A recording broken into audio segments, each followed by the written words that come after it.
In recent years, historians and faithful Catholics alike have become fascinated with Father Augustus Tolton. Since his cause to be canonized a saint was opened in 2010, researchers have been searching for clues to learn more details about the life of America's first openly black priest. In 2019, Pope Francis declared Tolton venerable, placing him one step closer to being recognized as a Catholic saint. Despite this public interest, the specifics of Tolton's life, his struggles with racism, and even his actual words have remained largely hidden from view until now.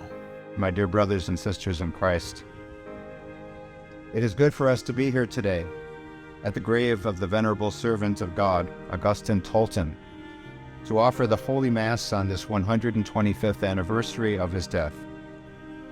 We have gathered at his grave because Mother Church holds him up as one worthy of our respect because of his heroic virtue in living the Christian life. But because he has not yet been raised to the dignity of the altars, we have gathered at his grave to ask the Lord that Augustus Tolton, his servant and priest, may gaze on the Lord's beauty with the angels and the saints.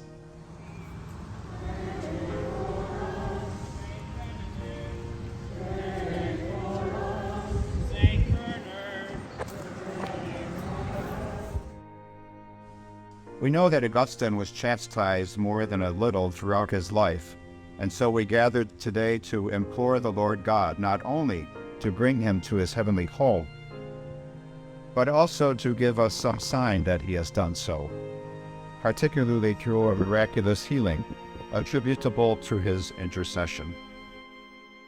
It is our love for good Father Gus that brings us together today to make this pilgrimage to the grave of this holy priest. As we do so, we ask the Lord to allow us to imitate the virtue we see exemplified throughout the life of Father Tolton. Chief among Augustine's virtues is the virtue of patience, or what the late Father Roy Bauer was fond of calling long-suffering. King David encourages each of us to practice this virtue when he says, "Wait for the Lord, take courage, be stout-hearted, wait for the Lord."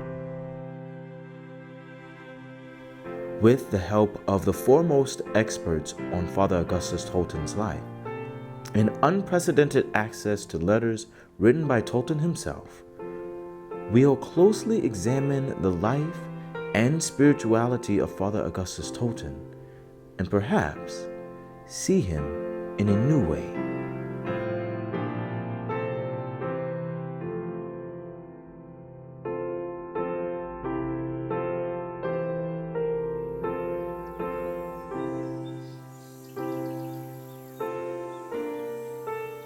Augustus Tolton was born April 1st, 1854.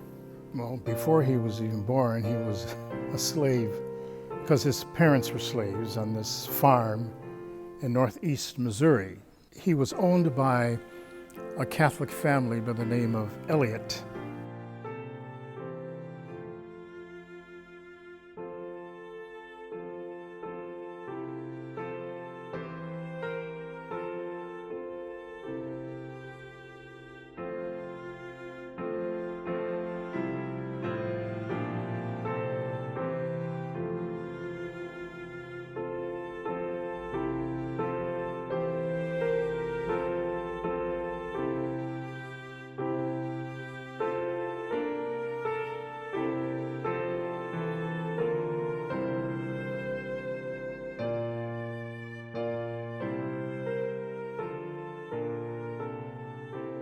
His baptismal entry, all it says is, a slave child owned by Stephen Elliott. Little Gus was born into an enslaved community of people,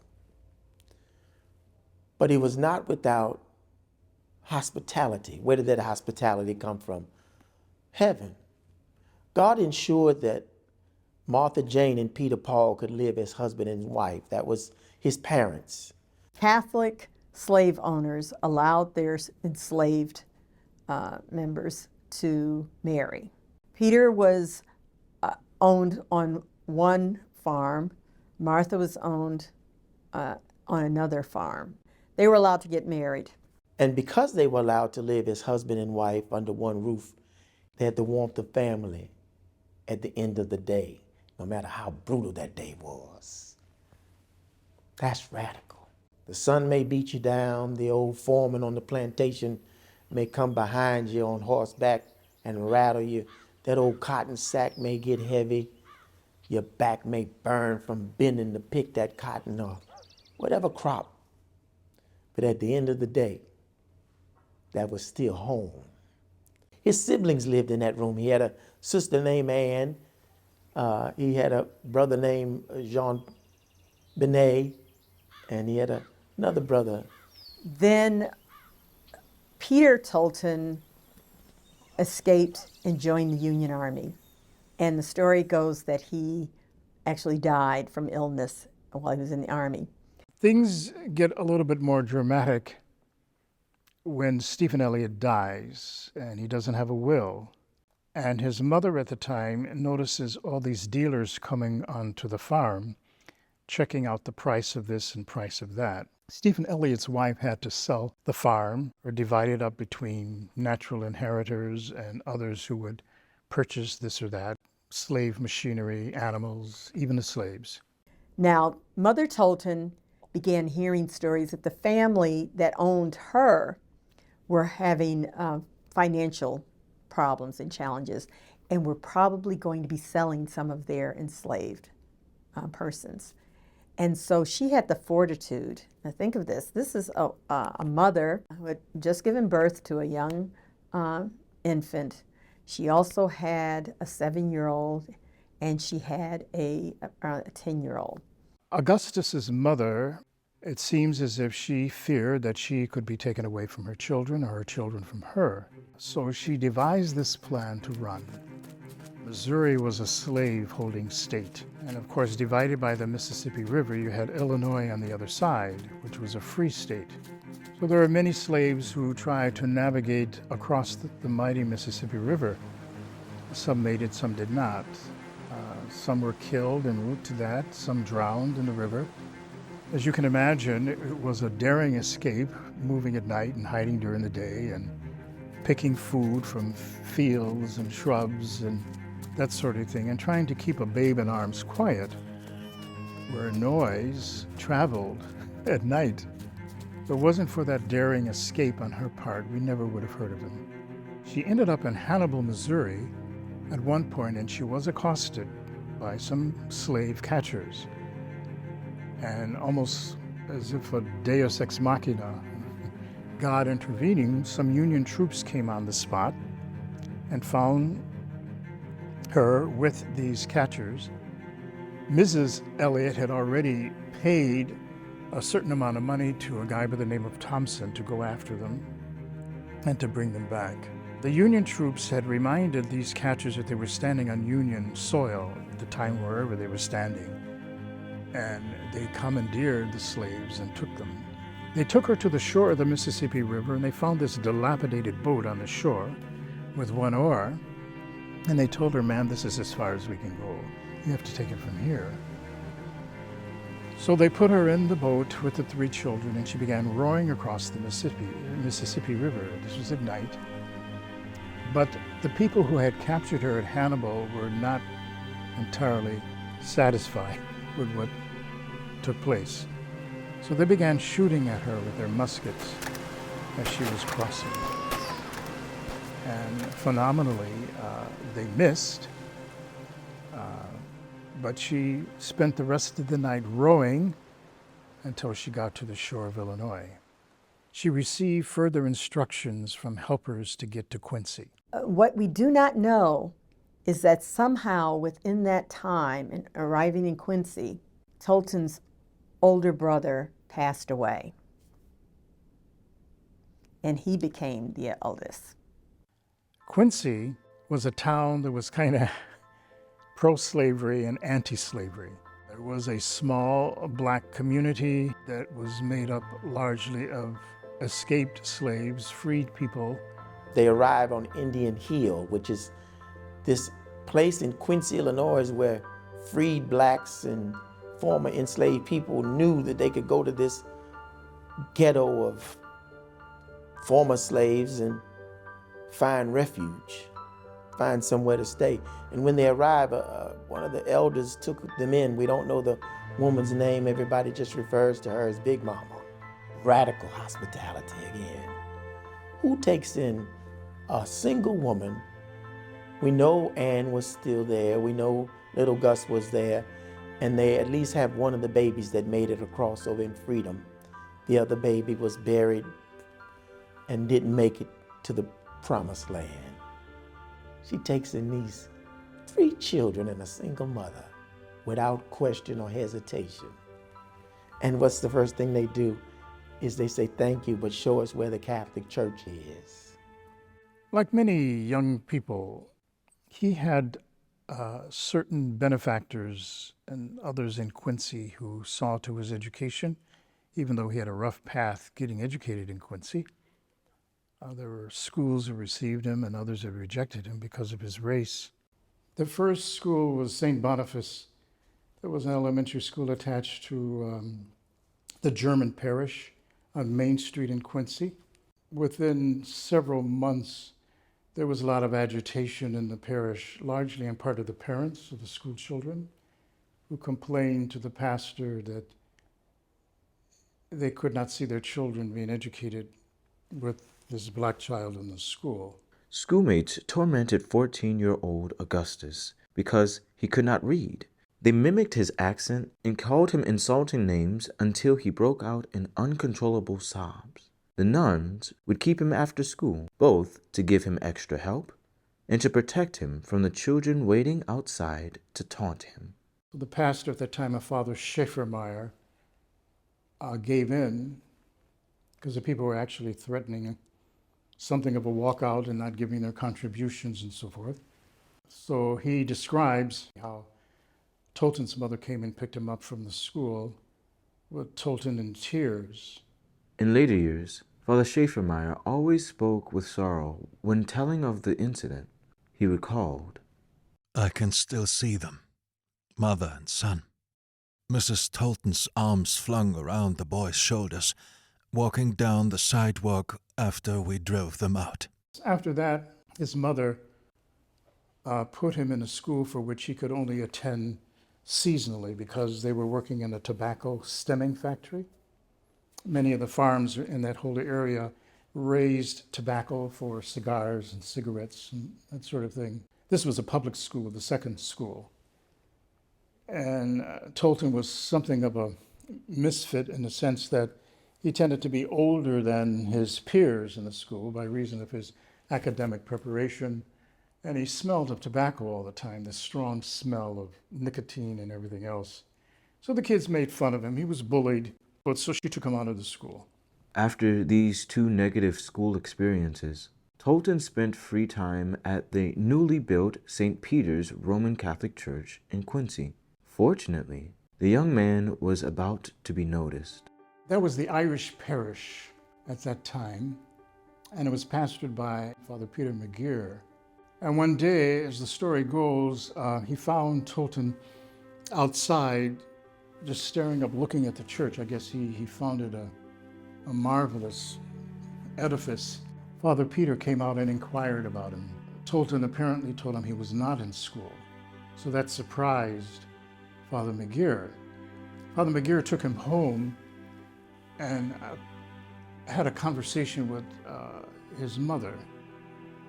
And she obviously heard all the troubles that she had getting him situated permanently.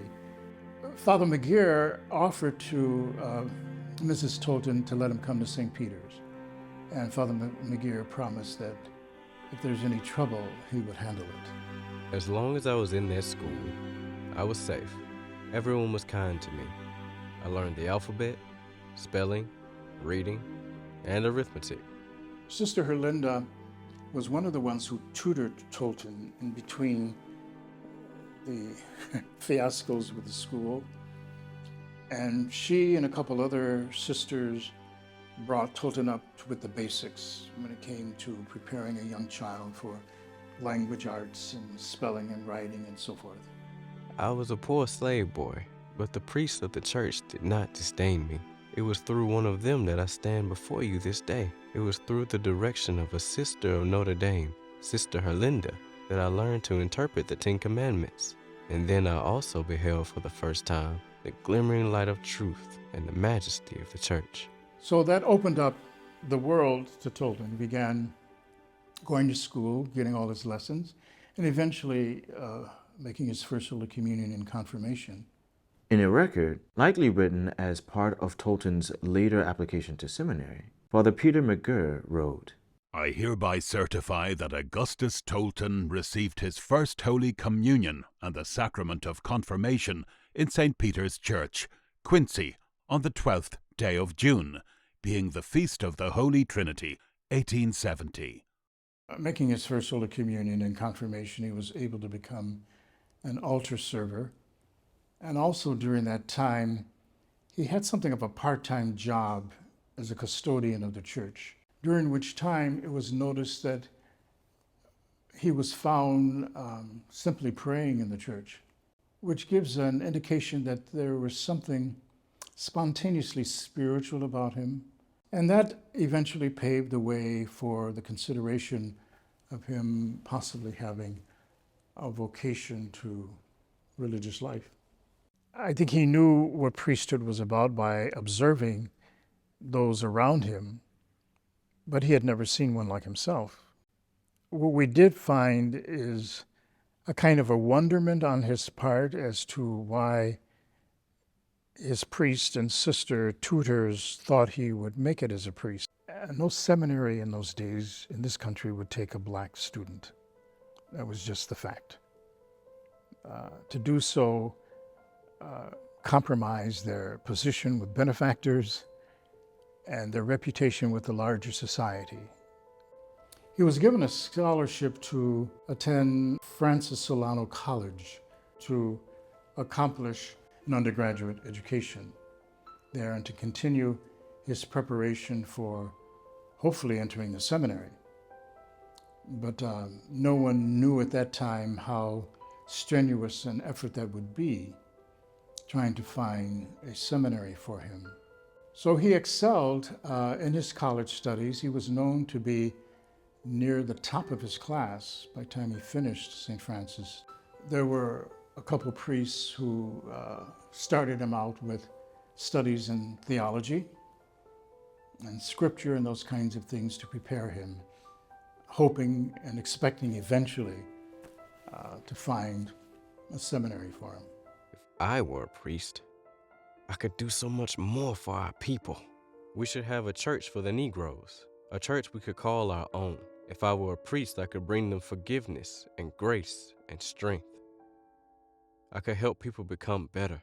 Well, after about 7 to 8 years of writing seminaries and receiving no for a response or no response at all, the Franciscan friars decided to make contact with their superior general in Rome. And they operated a seminary, which they still do to this day, called the Urbanum Seminary, the urban seminary, the seminary in the city, so to speak. So after a couple of years of writing them to ask for permission for Tolton to be accepted there, they said yes. He said bye to his mother and his sister. He never expected to see them again. He didn't know what was going to happen to him once he got over there. Local benefactors in Quincy gave him some money and saw to his passage on certain trains to get to New Jersey. From New Jersey to hop a ship to get to Le Havre, France. Then a couple more trains from Le Havre down to the city of Rome. And Tolton would stay there for 6 years, the standard 6 years of training, until he was ordained. Augustus found the Italian professors lovely and fatherly. He wrote, All were my friends. They loved me, though I cannot say why. He says, everyone here loves me and I don't know why. Because there were no barriers. Rome has always been a cosmopolitan city, taking in a variety of all kinds of people, but no notions of race discrimination or anything of that nature. It was an entirely new experience, hearing another language and another environment. It was all so strange to him. He picked up relatively well some conversational German. Then when he went over to Rome, he, of course, had to deal with Italian. And then Latin, which was of the Catholic culture of that time, with the Mass and the sacraments and so forth. So it points to his agility with all things academic, commensurate with his age, to say nothing of things that were expected of him in order to survive with his studies. But as his studies unraveled over there was the scuttlebutt that he probably would have to be sent to Africa to minister as a priest, because he wouldn't be successful with the apartheid in this country. He was ordained a deacon on November 8th, 1885. Reflecting on the occasion years later, Augustus wrote, "The day I was ordained deacon, I felt so strong that I thought no hardship would ever be too great for me to accept. I was ready for anything. In fact, I was very sure I could move mountains in Africa." Augustus had been studying the continent of Africa. With some of the other African students at the propaganda, he was picking up certain dialects and languages and so forth, and learning all about the continent of his ancestors. And that's where he thought they would be sending him. So that was the thought, at least until the evening before he was ordained a priest. And then suddenly, surprisingly, the scenario changed. In fact, there was an actual vote taken connected with his approval for ordination as a priest, where the propaganda authorities apparently had ruled that they were going to find a place in Africa for him, such that Cardinal Simeoni, the day before he was ordained a priest, took him aside and told him, he says, "Well, you know, the faculty here has voted to send you to Africa, but I overruled them." On the eve of leaving for St. John Lateran to be ordained, the word came. It had been mentioned earlier that I was the only priest of my race in America and that I was not likely to succeed there. Then, Cardinal Giovanni Simeoni, prefect of the Congregation for the Doctrine of the Faith, made the announcement. "America has been called the most enlightened nation. We will see if it deserves the honor. If America has never seen a Negro priest, it will see one now." I can only imagine how disturbing that was for Tolton to hear. But by reason of his propaganda oath to go wherever he would be sent, he accepted it and hoped for the best. I left Rome on the day of Pentecost with 2 other persons and went to Civitavecchia. The next day when the ship arrived, we went aboard to go to Livorno. At this place, an Italian immigration officer wanted me to enlist. This is, take service on the warship. I refused, but he came to me a second time and began to prod me again and again until I told him I was an American. Instantly, he left me alone. He, this officer, thought I was an Italian subject because I spoke Italian. In Marseille, we were put under quarantine for 24 hours. From then on, everything went well for the remainder of the journey. In America, all received me well, especially the Negroes, but also the whites, German, and Irish. I celebrated Mass on July 18th, and in the Church of St. Boniface, with 1,000 whites and 500 colored people present. Everybody cheered. Long live the propaganda. I was graciously received by the Episcopal Administrator, Bishop Johnson, who appointed me pastor of the Negro Church of St. Joseph, Quincy. He had a grand reception. They had prepared well for him. They had a great band that was playing Holy God, We Praise Thy Name for him. They processed with him to the church for his big mass there at St. Boniface, the same church that kicked him out as a kid. It was a reunion with his mother and his sister and people who were his friends in Quincy who hadn't seen him for the time that he spent in Rome. So when he arrived back, this was a new man, someone they had to get reacquainted with. He was a priest now in a cassock and a biretta. And it was a new experience, not only for Tolton, but for the town as well. Being the first, there in Quincy, working with a fledgling group of blacks in this small mission church of St. Joseph there. He was starting from the very first steps of evangelizing the people, offering them the Catholic faith, and somehow making it possible that people might respond and become Catholic. There weren't that many blacks in Quincy, but there were people who started and stopped with him, and the numbers just were not coming fast enough for him as a young priest. Tolton gave an account of his first year as a priest to the propaganda in Rome. During the year that I have been pastor, the number of Negro Catholics has not increased. It seems they do not care much for religion. The majority of the Negroes here are Baptists and Calvinists, and many are Masons. I had only 6 conversions. The Negroes in Chicago complain that they do not have a Negro priest and that I am here in Quincy. They have asked their Archbishop, Fehan, to procure from Rome my transfer to Chicago. There is also a priest here who accuses me of wasting my time. Your Eminence, please decide for me whether I may go or not. The Germans and the Irish help me a lot by supporting my church, and they too want me to stay here. Other people from neighboring parishes go around selling my picture to make money. This is being done without my consent and with my displeasure. They also want me to go elsewhere and preach for money. I refuse to do this without the permission and consent of the sacred congregation.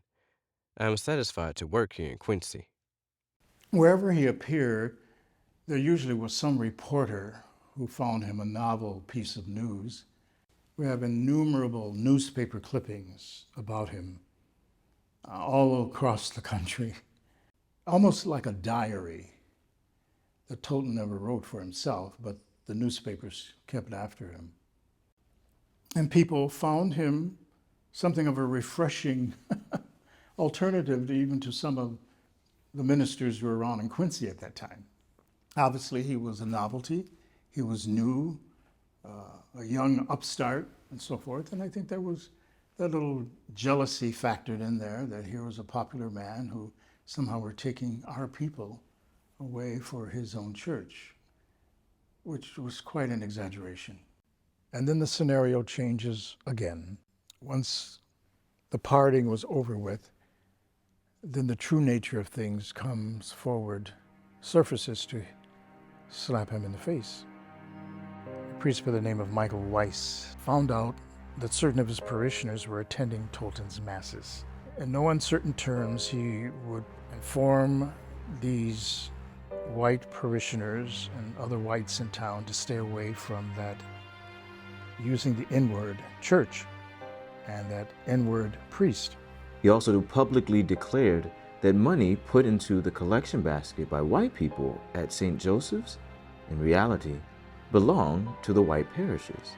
It was really a kind of a shock for him to see the behavior of Michael Weiss towards him. It was the opposite of Peter McGurr, Sister Herlinda Sick, and John Rickhart, and so he had never experienced that before. And it deeply hurt him, as he indicated in a couple of his letters. Most Reverend and dear Cardinal, I read with the deepest interest in your speeches given on the colored race. It makes me have the highest esteem for such a lover of our poor, downtrodden race. I must say, most dear Cardinal, that I have never found a companion of my color since I have returned from Rome. Consequently, I don't think there is a second colored priest yet. I have been trying to find out, but I cannot find it anywhere. I would be here proud if a second one could be found in America, but thanks be to God I have been able to send one in my place in Rome. Mr. William Reed from St. Vincent Abbey, Westmoreland, Pennsylvania. He is doing well, but it pains me that I am not able to send him much, only $20 in 2 years' time. I am not getting my salary at all, although I don't feel any more discouraged by it. But I wonder why cannot the colored students that have to go to Rome to finish up are, as it were, bereft of friends, as one to look after them, but are left fatherless. If God spares Mr. Reed to get through now, then we will have a second colored Catholic priest in America. It was an extremely impoverished mission, St. Joseph's. People had nothing to offer. They really were dependent upon St. Boniface for their survival. and there was not enough apparently to proportion out for anything for his own compensation or his own care. I hear of so many places of well-disposed colored people being without any priest.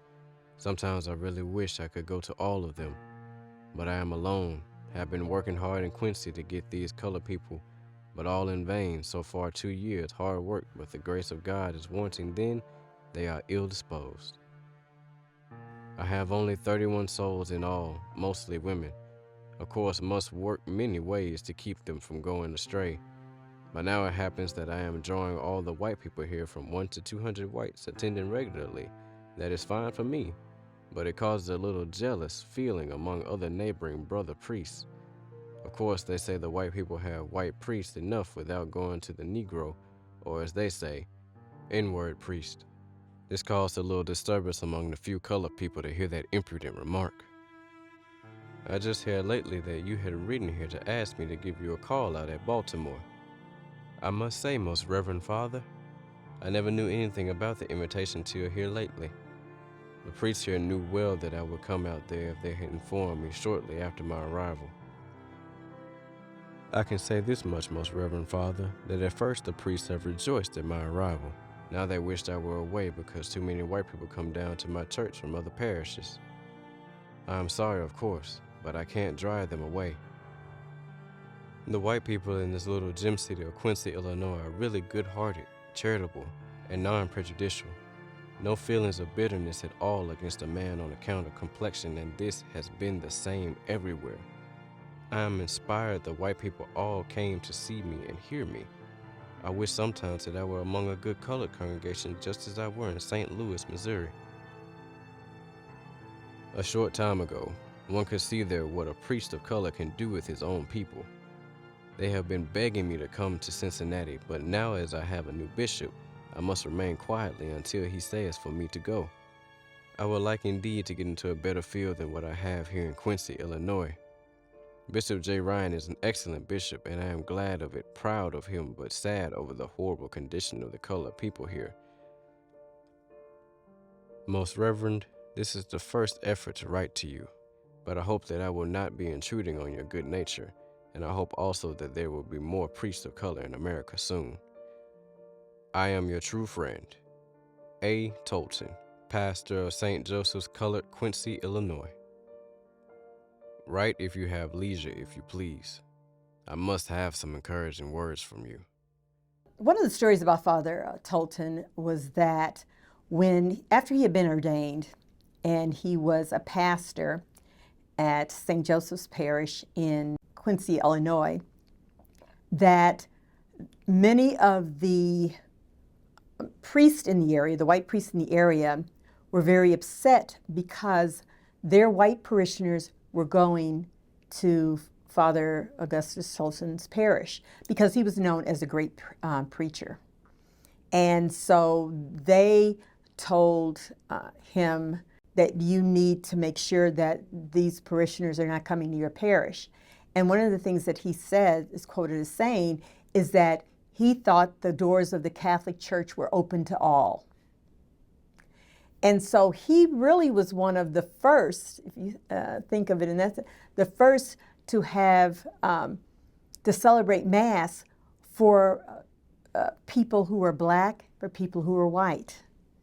And this is in the mid-1800s, when there was still segregation, particularly in the Southern Hemisphere. You know, sometimes we have a habit of having great words, and within our church, we have beautiful documents, but do we live them out? Tolton lived out what it meant to be truly Catholic. So he was called in several times by the bishop to mind his own affairs, which meant you stay with the blacks and stay away from the whites. But Tolton did not overtly invite these people came. They came naturally. So something of a whispering campaign was beginning behind Tolton's back, and reports made to the local bishop. And he was called in several times and reprimanded for quote-unquote poaching people from other parishes, which was not the case. People came voluntarily. And I think Despite the reports, I think the bishop had some inkling of the truth of that. But he nevertheless told Tolton to stick to his own, and if he couldn't keep his affairs in order, then he really should go elsewhere.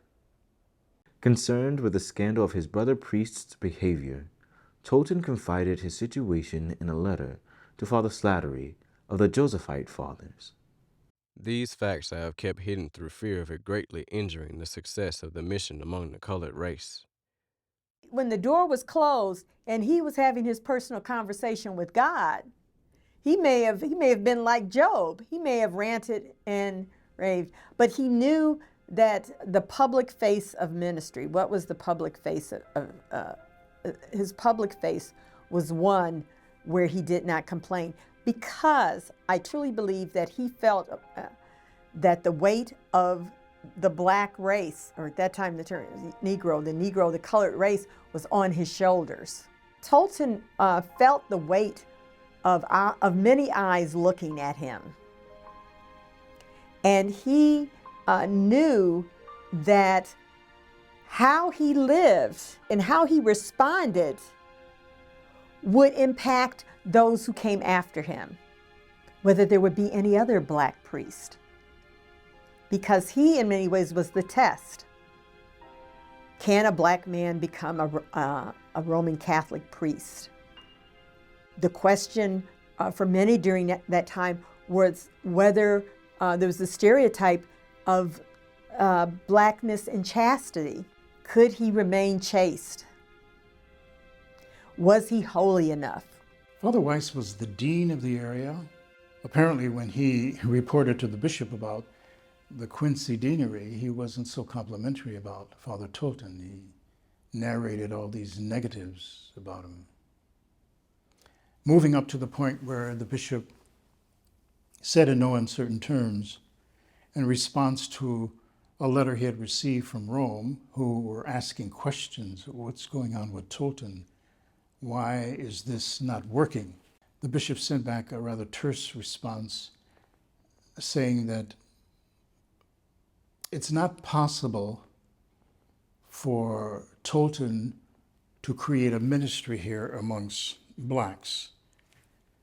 And he reminded Rome that Tolton's assignment in Quincy was not his assignment, it was Rome's. So it's essentially telling Rome, you are responsible for this.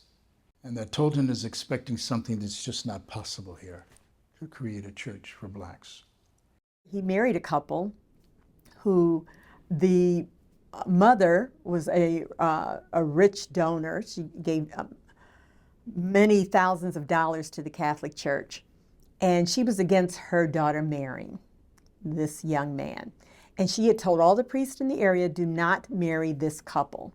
Well, she disregarded the fact of going to Father Tolton because at that time, whether you say it's racism or other reasons, she did not recognize Father Tolton as one who would officiate at the wedding. Well, the daughter actually came to Father Tolton, and he married them. And the mother was furious. The local society would never forgive Tolton for the incident. Father Weiss advised Tolton to go elsewhere. Tolton replied, I may not go elsewhere. I am bound by the propaganda oath which obliges me to go where the church authorities send me. But the idea of a prominent citizen in the town getting married by a black man just was not on the registry of people's imagination. And once it got to the authorities, especially the bishop, that was the last straw, I guess. And Tolton had to get out of town. And the relationship between a priest and the bishop is a sensitive one. And when the bishop finally told him to get out of town, that does a number on a guy. Because as a priest, you're not your own agent. You're very much dependent upon your superiors. Without that bishop's support, you're nothing. There is a certain German priest here who is jealous and contemptuous. He offends me often and hurts me deeply. He abuses me in many ways and asks that I leave and has told the bishop to send me away. I would gladly go elsewhere just to be rid of him. The bishop, too, has given me this advice. But as it was, Patrick Fian, who became Archbishop of Chicago, had heard about all of the hullabaloo that was going on in and around Tolton, and invited him to come to Chicago, because at that time there was about 60-some blacks worshiping in the basement at St. Mary's Church downtown Chicago. Even with the promise of a welcome reception in Chicago, Tolton remained faithful to his propaganda oath. Despite his persecution, Tolton would remain in Quincy until the Propaganda Fide in Rome sent him permission to leave. A series of desperate letters from Tolton chronicle this period. 1889. Eminence. I am again writing to your eminence to ask permission to join the Archdiocese of Chicago with Mons Fihan. Monsignor Fihan would like to have me and asked me to join him in his diocese. I can only say, Deo gratias. I am really begging your eminence to give me permission to go, also because I do not want to stay with this blessed German priest, and also Bishop Ryan thinks that it is best for me to go with Monsignor Fihan. I am writing to your eminence out of need. In this nice city of Quincy, since about a year ago, we experienced a deep change that almost caused the destruction of entire congregation, because here we have a very peculiar German priest. No other priest like him, because he is always arguing and writes to the bishop for anything. I never met such a jealous and inadequate priest. He told the bishop that it will be better if Tolton leaves, because his parishioners, the ones of the German priest, go to the black church, as he calls it. The bishop thinks it is better if I go with another bishop, and it is okay with me. This German priest is very bitter. He is full of hatred against me. To keep the peace, the bishop has asked me to look for another diocese. I love my bishop, and he believes that I could do more somewhere else. The Bishop of Galveston, Texas, is asking me to join him. I am doing a lot of good here, but now with this blessed German priest, everything is up in the air. I have only 35 blacks and 35 children in the school and more than 250 whites, and this is what makes the German priest very angry. The white people come to me and they treat me. They love me, and this is the only reason. They give me mass intentions and they help me a lot every Sunday, and this is the main reason for the jealousy from this German priest. But I truly do care, because in Chicago I will have 100 families of black Catholics, and the Archbishop has promised to help me and made me feel very happy. I will always say that the white people in Quincy are true Christians and not just the shadow. They are very generous and very lovely. Lately, 4 white soldiers came to me for confession. They had not been receiving communion for 25 years, but they had a wonderful confession, and touched by God's grace, they kept coming to my church. Every Saturday, I have to hear confessions from 2 p.m. to 9 p.m., sometimes 10 p.m. The bishop spoke to me at length and told me that this is not a bad thing, but not a good enough reason to keep me in Quincy. Now I see how things are, and I no longer have the heart to remain here. I am sure, Your Eminence, that you will tell me to go. Now I have 45 children in the school, but now the responsibility is of the parish. In this town, I was doing good both to the blacks and to the whites, and there were no problems until this priest arrived. But the bishop knows better than I do what I must do, and I will do it, and I hope to go far away from this jealous and arrogant priest as soon as possible. If Your Eminence was, you would tell me immediately what kind of spirit is here against the blacks, and the worst of all is the one fostered by some priests. I hope I will be allowed to go to the diocese of Monsignor Gallagher in Galveston, Texas, where I could work wholeheartedly. I do not have anything against this bishop. In fact, he has allowed me to convert all the blacks in this town in 3 years, what was not done in 24 years before. Even if he says that this is not a good enough reason to leave me here, and for this reason I must leave this mission. I worked hard for the church in Quincy when I was working to become a priest, and more for the church where this German priest lives. Your words have given me courage. For sure my bishop is happy with my work, but lately he has told me that this town is not for me, and it would be better if I go somewhere else. After the clergy retreat during the month of August, He has told me to look for another place. I told him, "My dearest bishop, it is not my place to look for another place, to go around like a worker trying to find someone who will take me." However, thanks to our Lord Jesus Christ, after 2 weeks, Archbishop Fr wrote me a beautiful letter asking me to join the Diocese of Chicago. My bishop gave me the permission to go, and I'm very happy because I can not longer stay in this diocese. The other priests in this diocese are saying that a great injustice has been done to me because of the foolishness of a jealous priest.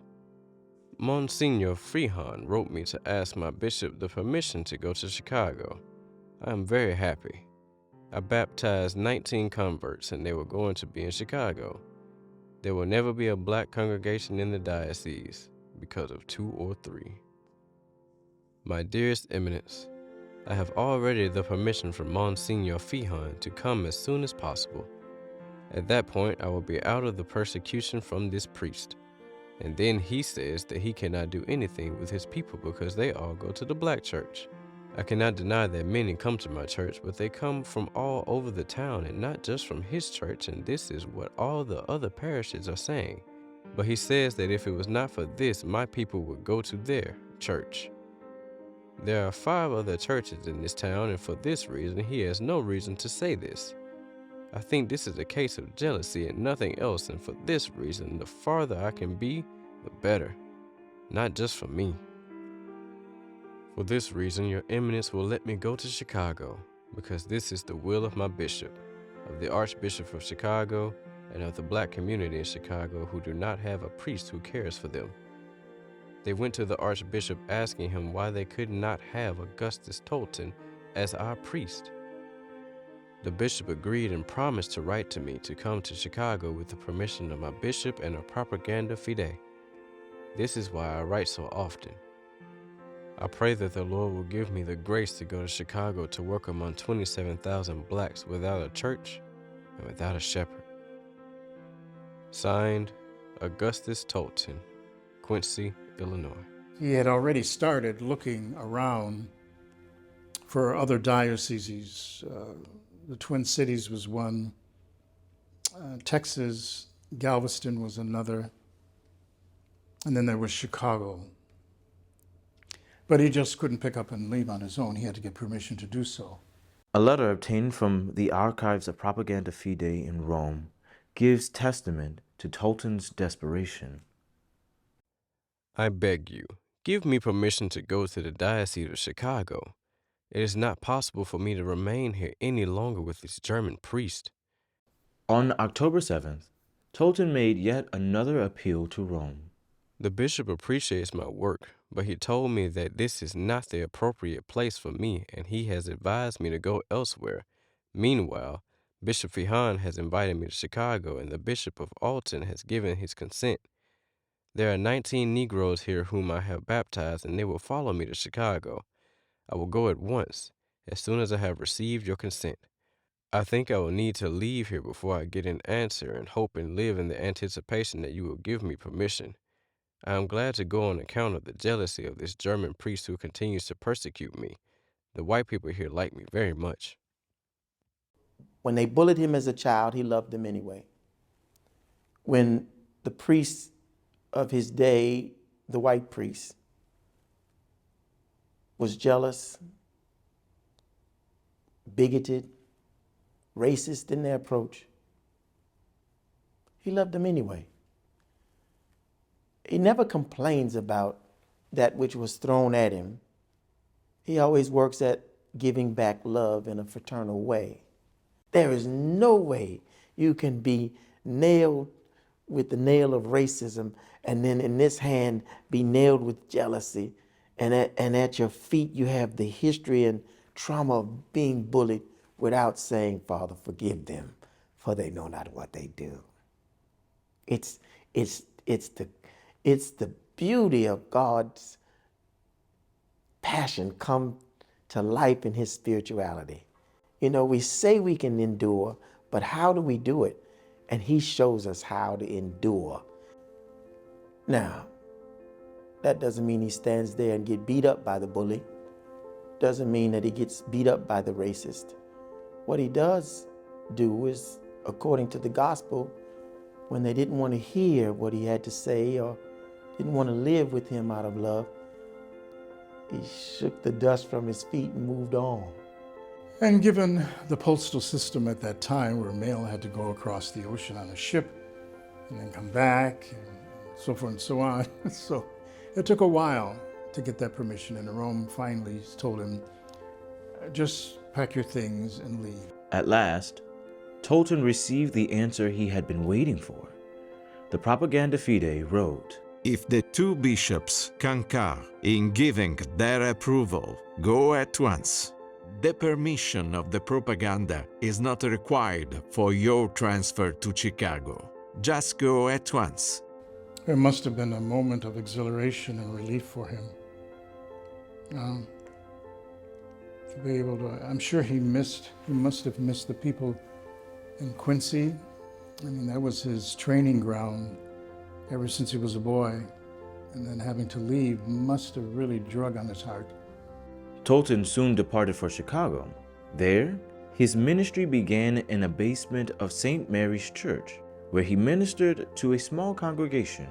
Tolton told his mother when he came to Chicago that he would eventually send for her and his sister because he feared that they would or could be captured and sent back to where they came from.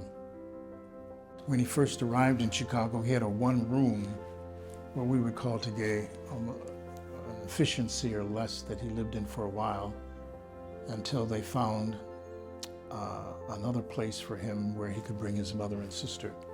His mother and his sister lived with him until his death. Phenomenal hospitality for his mother and his sister. Now, they shared in his ministry, but they didn't have to live with him. They could have lived next door in the apartment complex just a couple of blocks from the rectory. But he made sure that that family that lived on that plantation stayed together as much as they could. And this one Monsignor who was attending the University of Chicago, who stayed with Tolton one summer because it was next to the University of Chicago campus. And the local newspaper interviewed this white visiting priest who would stay in a black priest's rectory because they wanted to know how well kept it was. What did it look like? What was inside? And all the Monsignor could say was, it was wonderfully clean and well kept, warm and welcoming. He mentions in a letter that he sent to someone that the home situation was rather simple. It was sparse as far as furniture and that goes, but it was very clean. The meals were very, very simple. And then from there on, he describes how at the end of dinner, he and his mother would kneel on the floor and they would pray the rosary together. When he walked into the Chicago ministry that he came into, there were about less than 20 people in the room. At the end of that ministry, there were 600 of all races, backgrounds, creeds, colors, male, female. Multiculturalism didn't exist at the time of Tolton. The word wasn't even in the lexicon or the dictionary. But old Gus understood it well because he understood the gospel. Being in a position where he served a largely impoverished community, he was busy about finding food and clothing for people, places to live, shelter for people, helping men deal with alcoholism because of their miseries, so forth, guiding them and counseling them in that regard. Gus lived in a ghetto. And can you imagine walking out of the rectory that day to go do ministry, and along the way, there's the foul stench of these ditches because there's not proper plumbing in your neighborhood. That was his neighborhood. But he got up and passed those old foul ditches so he could walk to the people's house. And when you get there, there was sickness and illness and death. He went in that house anyway. And so you strategically know when not to go outside, not Gus.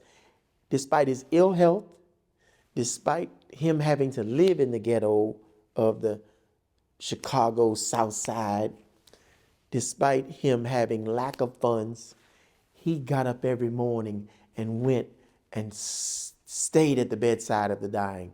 He prayed at the bedside of those needing the sacrament of the anointing of the sick.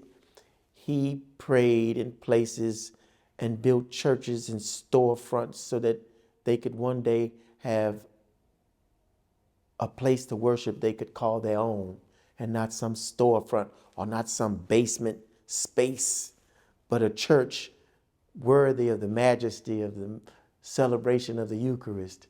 That's ministry without excuse. It's never about you. It's always about the other. He allowed himself to be available to Black Catholics all across the country. He was known to go preach in different dioceses other than Archdiocese of Chicago. He also was known to speak at what we call the National Black Catholic Congress. Back in the 1800s, it was called the Colored Congress. And so there's pictures of him with those delegates for the Congress. And so he tried to make himself available, and he tried to connect with with that community. In December of 1889, Tolton addressed the first Catholic Colored Congress in Washington, D.C. During the occasion, he drew from his own experiences to clarify the Church's stance on slavery. The Catholic Church deplores double slavery, that of the mind and that of the body. She endeavors to free us of both. I was a poor slave boy, but the priests of the church did not disdain me. It was through the influence of one of them that I became what I am tonight. I must now give praise to that son of the Emerald Isle, Father Peter McGurr, who promised me that I would be educated, and he kept his word. It was the priests of the church who taught me to pray and forgive my persecutors.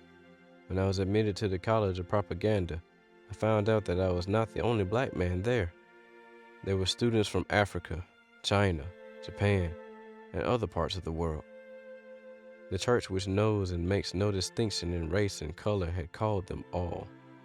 When the church does this, is she not a true liberator of the race? She has colored saints, St. Augustine, St. Benedict, St. Monica. She is the church of our people. Over the course of a year and a half, Tolton's small congregation grew to about 600 people. Where did the people meet him from miles and miles around? Sure, they came to see what most people would call a sideshow, a black priest in a white collar. Let's go see this unique being or this anomaly. You would find him at church, though, behind the altar, celebrating the Eucharist.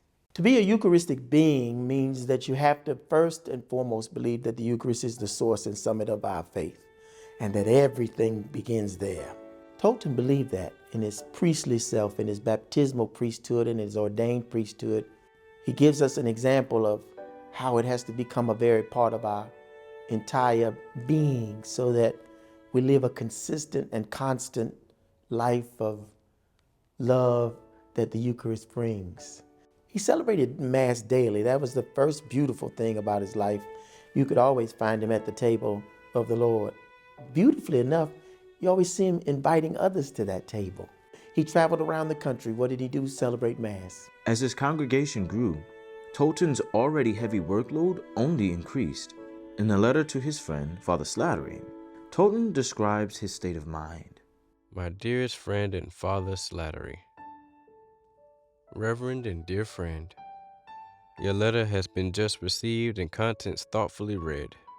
I must say that I wish at this moment that there were 27 Father Toltons, or colored priests at any rate, who could supply the demands.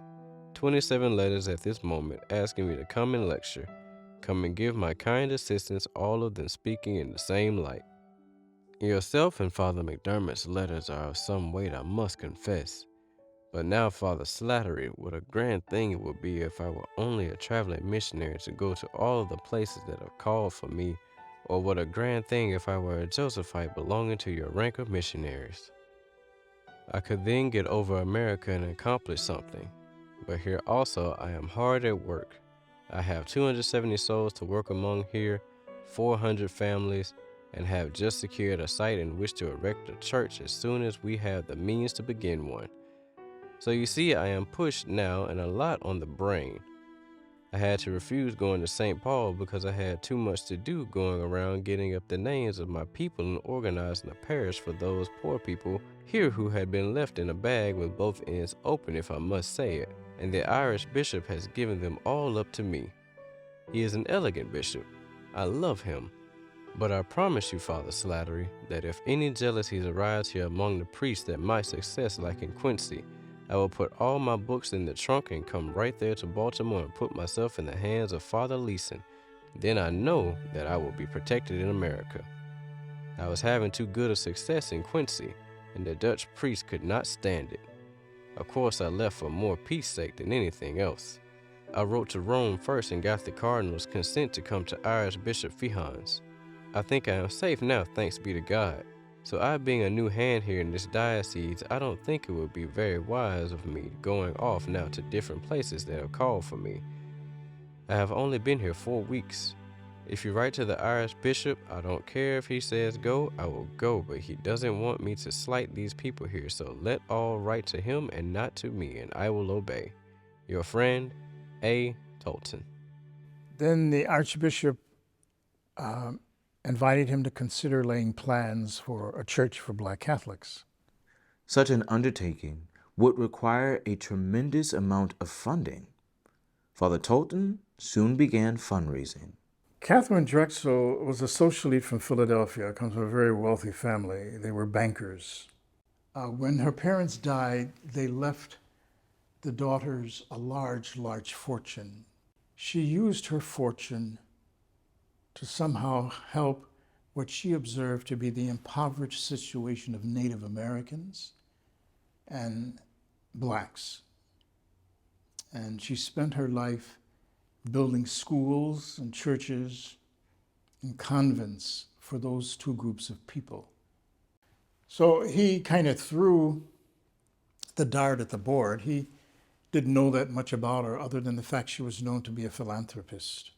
He wasn't afraid to nudge those benefactors to assist in giving money to the poor, to giving money particularly within the Black community. I mean, it's well known that Mother Catherine Drexel, who now is Saint Catherine Drexel, who was the founder of Xavier University in Louisiana, as well as the Blessed Sacrament Sisters, that there are letters that he wrote to her. Sister Catherine, dear Madam, I wrote a letter to you once before, but found out later on that I had misdirected it, sending it to Philadelphia instead of Pittsburgh. I heard from all of the colored delegates that you had kindly consented to give a helping hand to colored missions. This was the spirit of the first letter to ask your kind assistance. I am in a new missionary field and nothing to start with. I hope that you will assist us if it is not too much to ask of you, but I suppose all of your charity is nearly exhausted by the time as you have helped so many missions. I hope that you will get the other letter I sent. I misdirected it being misinformed as to your place. In January of 1891, Tolton wrote a letter to Father Slattery expressing his intention to lead a house of aspirants for the priesthood. My dear Father Slattery, I saw an account of the ordination of subdeaconship Mr. P.J. Griffin, whom I directed to your college. Deo gratias, I will exclaim now, dear Father. I will send you another one if you say so under the name of Mr. T.P. Waterfield of Hamilton, Illinois. More than that, dear Father Slattery, all that I know or hear of, I will direct them to you, for you are the only priest that cares for us anyhow. I have written this fact to Rome, where I must send in my biennial accounts of my mission, and the cardinal will act accordingly. Mr. W.M. Reed has been adopted by Irish Bishop Ireland. After I start my new church, I will devote a great deal of my time to that college, for I intend to get a house of aspirants for the priesthood right from this city. I have one right now, and I am instructing him. The next time I come to Baltimore, I will stop with you altogether as long as I remain there. It would not take long to make me a Josephite, for our oath is quite the same. Only I am under Rome directly and would have joined you the last time if it had not been that the Irish bishop called for me to come to Chicago. I shall advise every young colored aspirant to join that order so as to have direct protection at home without having to send a letter to Rome and then wait 6 months or more for an answer in case anything transpires through the jealousy of a brother priest that is the cause of my being in Chicago now. Through the jealousy of a Dutch priest in which facts I have kept hid and will never let them out through fear of it greatly injuring the success of the mission among the colored race. Now, Father Slattery, send me the harvest so that I can show it to my folks here in Chicago. Here's the letter and $1. I am poor, but I will help in the cause as far as I am able, because you are once man and priest. Your old friend, Tolton. He was also known in Chicago when he actually came to Chicago. There were stories of him playing with the children, the children holding onto his cassock and he pulling them in the snow. That he did not see the fact that he was a priest as being so high above being able to play with the children. It reminds me of the stories of Jesus when he says, he welcomes the children. On June 5th of the same year, Tolton once more wrote an appeal letter to Mother Catherine Drexel. Drexel's ministry required her to travel frequently. It could take a lengthy time for her to respond in correspondence. For Tolton, this resulted in him believing he may have vexed the future saint. Reverend Mother Catherine, I deem it necessary to write you this letter to ask you to please forgive me for vexing you so. For one person, a friend of course, wrote me stating that all of us fathers in the colored missions were almost setting you crazy, that you had too many to tend to. I am sorry that I vexed you. Of course, I expected that letter from someone, so I will apologize at once. Of course, I for one cannot tell how to conduct myself when I see one person at least showing their love for the colored race. One thing I do know, and that is it took the Catholic Church 100 years here in America to show up such a person as yourself. That is the reason why you have so much bother now and so many extending their hands to get a lift. In the whole history of the church in America, we can't find one person that has sworn to lay out their treasury for the sole benefit of the colored and Indians. As I stand alone as the first Negro priest in America, so you, Mother Catherine, stand alone as the first one to make such a sacrifice for the cause of a downtrodden race. Hence, the South is looking on with an angry eye. The North in many places is criticizing every act, just as it is watching every move I make. I suppose that is the reason why we had no Negro priests before this day. They watched me just the same as the Pharisees did our Lord. They watched him. I really feel there will be a stir all over the United States when I begin my church. I shall work and pull at it as long as God gives me life, for I see that I have principalities to resist anywhere and everywhere I go. The world is indeed a great book, and I have read all of its pages. So this letter is to ask you to examine, and if I have bothered you too much, I know that you have a lot to do, for I am sure you have letters from all sides of America and even outside of it. Indian missionaries have always been writing to me for aid, but I could not render them any since I was in extreme need myself. But if I had anything to send them, I would do so right off, but God has destined it this way, and I must be contented. Now, sister, just when you get rested and get ready to send, all well and good, and I will stop vexing your mind by my letters. Respectfully, Tolton. It took so long for her to write back, and he thought maybe he was annoying her.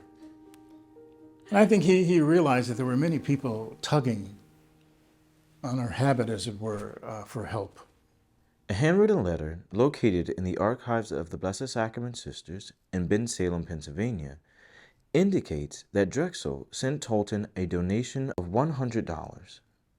On July 26th, Tolton wrote an affirming letter to his brother priest, Father Manning.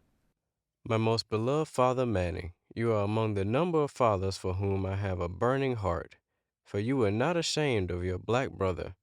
Yes, you spoke right when you said you knew what kind of a man I was at first sight. We were both mind readers to a certain extent. I knew you thoroughly at first sight. In fact, I know all of those that I saw there at your house. I understand the last one of them a fine set of priests to my nation. Of course, I have a big heart for you and your brother. May God bless you, are my prayers. Tolton.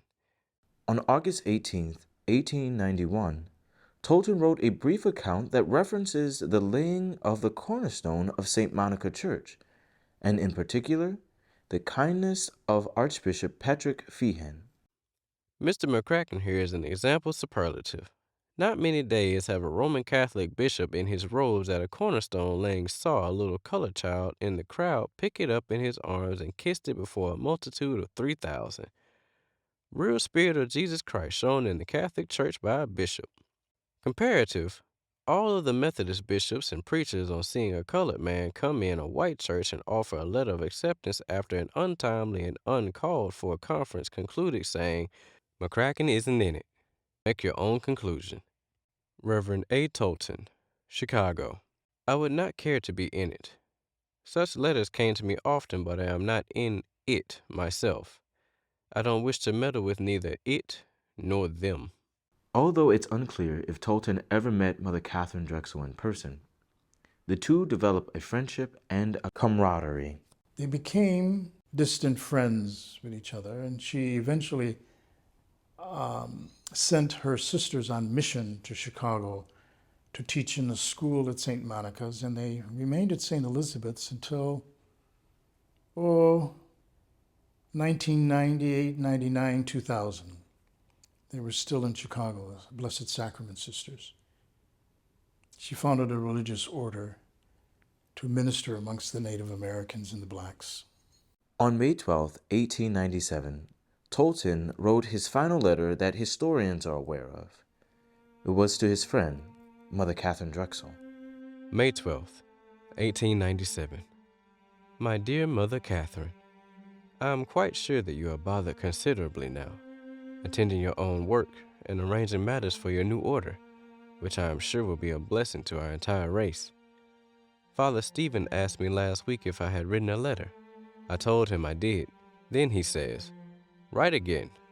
Perhaps Sister has forgotten you. I told him I did not think that you would forget us. Only I did not desire to be too hasty. We are glad that we can look forward and in hopes here in Chicago. We have so many promises, but that will not help us. Still, I must confess that I have done well to be here only 7 years and a half. I have together 260 souls to render an account of before God's majesty. There are altogether 500 souls, but they have become like unto the dead limbs of a tree, and without moisture because no one had taken care of them. Just Sunday night last, I was called to the deathbed of a colored woman who had been 9 years away from her duties because she was hurled out of a white church and even cursed at by the Irish members. Very bad indeed. She sent for me, and thank God that she had me to send for. These dear people feel proud that they have one to look after them. Even Protestants, when sick, will send for me in preference to their preachers and treat me with the greatest respect. Not one is prejudiced at all. That makes me feel like there is a great work for me. Sister, please answer if you have time enough to do it, as I like very much to hear from you. Reverend A. Tolton. An item made by the treasurer of the Blessed Sacrament Sisters indicates that from 1893 to 1923, annual donations totaling $36,750 were given to the help of the work at St. Monica's. In today's market, that amount is worth over $1 million. So they started building a stone church at 36 and Dearborn Street for Black Catholics. But Tolton would not live to see that completed. It was known that he was ill during that final year of his life. He was weak, and he was known to have, many times he had to have a chair at the altar so that he could sit down because he was too weak to stand up. But he also had a strong love of the Eucharist, that even in his final days, he would celebrate the Eucharist even when he had to be held up. He was so weak. The first week of July of 1897, Chicago suffered about 10 days of extreme heat, about 103, 105 degree temperatures. Tolton was not feeling well, after or during a retreat that he took for priests at Bourbonnais, Illinois. When he arrived at the 35th Street station at about 35th and Lake Park Avenue, he got off the train. Now, trains in those days were segregated, and if you had a series of passenger trains, usually you had one car for blacks, and if there weren't enough seats, you had to stand.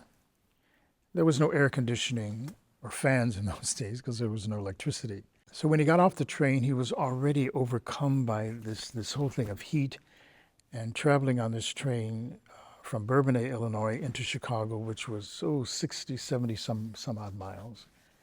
And when he got off, he had to walk to his rectory from 35th Street over to 36th and Dearborn. And it was about a good 10 blocks. But before he could get much far at all, he had collapsed at 36th and Ellis Street. And people saw him when he stumbled and he fell over. So they called out to the local constables in the area, and they picked him up and took him to Mercy Hospital, nearby Mercy Hospital, and they begged the nuns to take in this black man, because normally hospitals did not treat blacks at all. So they took him in roughly about noon on July 9th, right after his collapse. And by 8:30 in the evening, the doctors had pronounced him having succumbed to what they determined was heat stroke with the side effects of uremia. There was nothing more they could do for him. He died when he was 43 years old. That's a young man.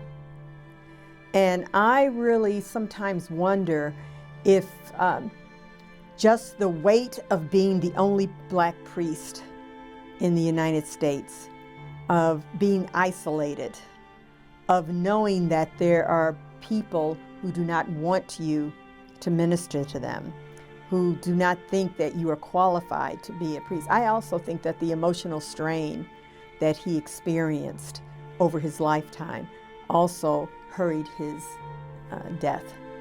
Even in death, they say they came from miles around by the thousands to come to his funeral, massive Christian burial.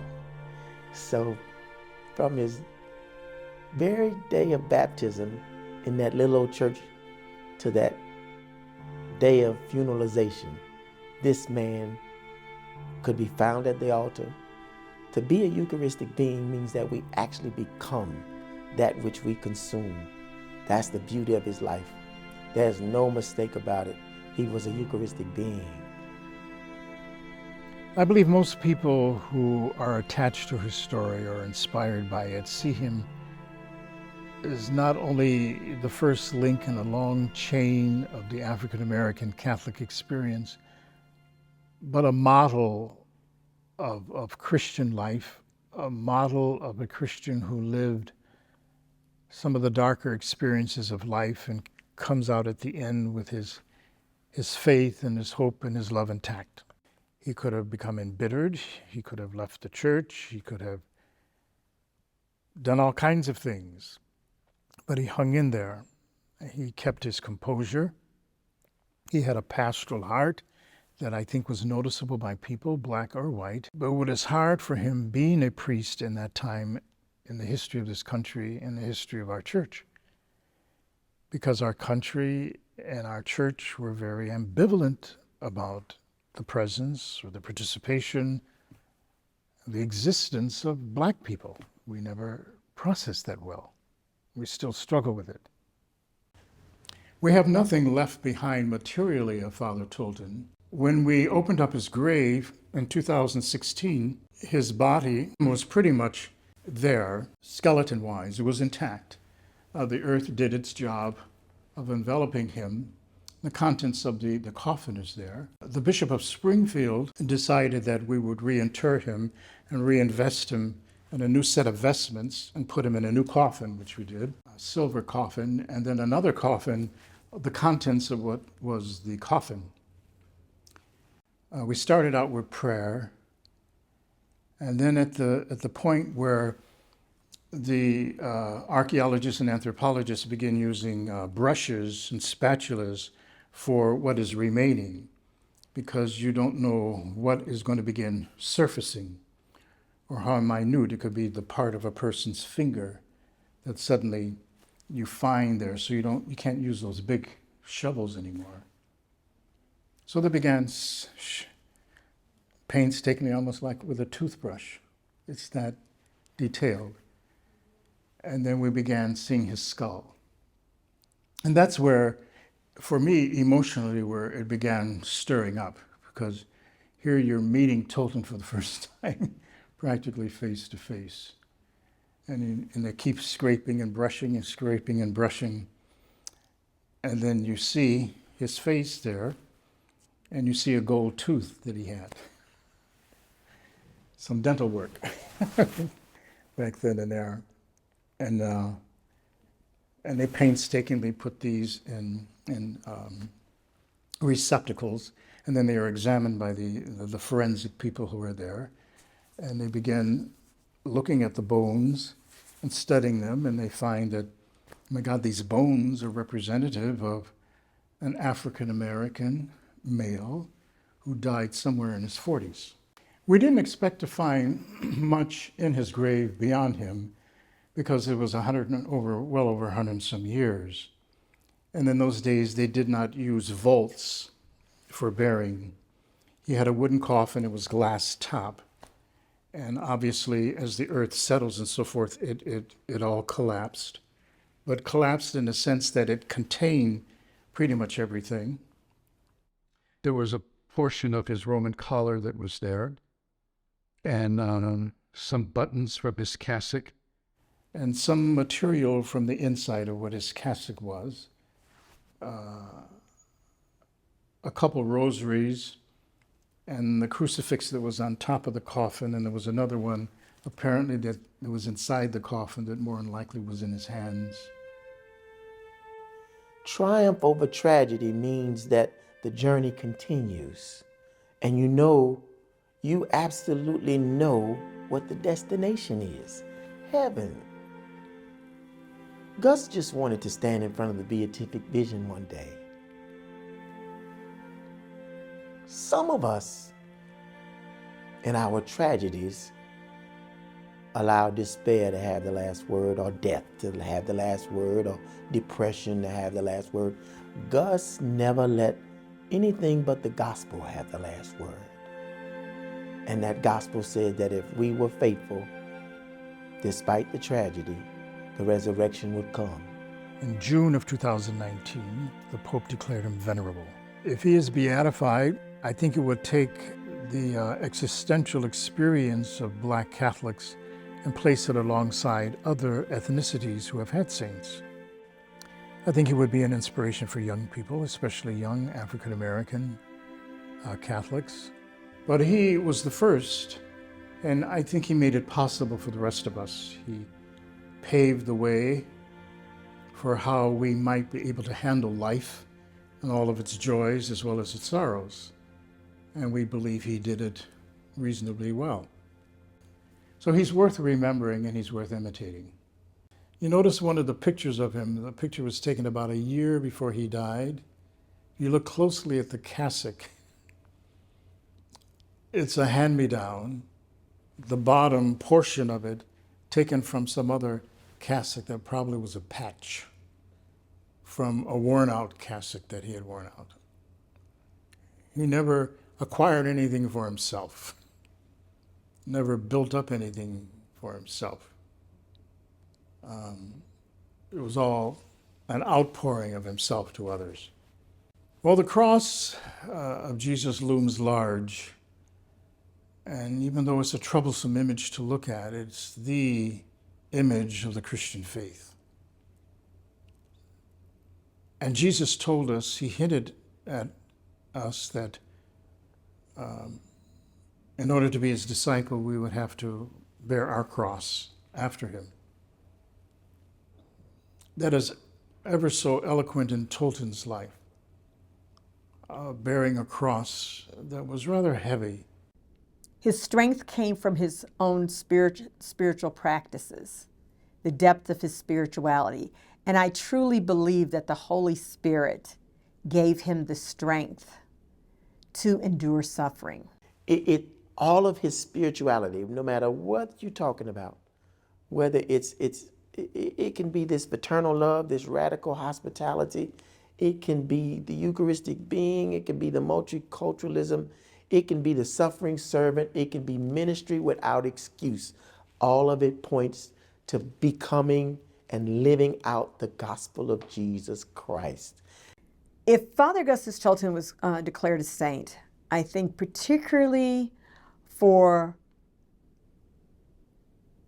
the Black Catholic community, it would be a recognition that we are part of the church. We are truly part of the church. We are people of sign and symbol. For those who are Catholics, you need to see yourself in those saints to be able to strive to, yes, this is possible. We as Black Catholics have never seen ourselves as part of the communion of saints because we're here in the United States. We are not part of our history is not part of that. But if Tolton becomes a saint, then it's not saying that we didn't already think he was a saint, but that the Roman Catholic Church recognizes that this man who came from a place, particularly who came from a place where he was enslaved, to then now become one of the, part of the communion of saints, to be elevated to that role, says that really all things are possible. Father Tolton was unique, but Father Tolton came out of a Black a Catholic religious tradition. And we as Catholics need to learn these stories. These stories need to be taught in our schools. And not just taught to the Black Catholic children or to the Black Catholics, but Father Tolton was a Roman Catholic priest for the entire church. We hope the church can move in the direction of beatifying him and canonizing him. Because that means that his name can be pronounced at the altar, his name can be etched on our calendars, and Mass can be celebrated in his honor as a model of the Christian life, as someone who made it in the Lord's embrace. Well, we're trying to do the same. Whether or not Tolton is officially canonized a saint, it's certain that his example and contributions to the Church will continue to inspire holiness amongst the faithful everywhere.